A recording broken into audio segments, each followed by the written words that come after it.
In the last hour, Vice President J.D. Vance landed in Wisconsin.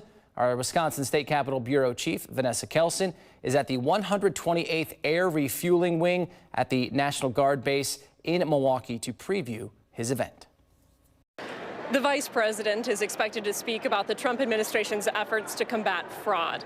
We know that Dr. Oz, the administrator for Medicare and Medicaid programs, was on the plane with the vice president coming here to Milwaukee. This visit comes just a couple weeks after the Justice Department announced a 2026 national healthcare fraud takedown.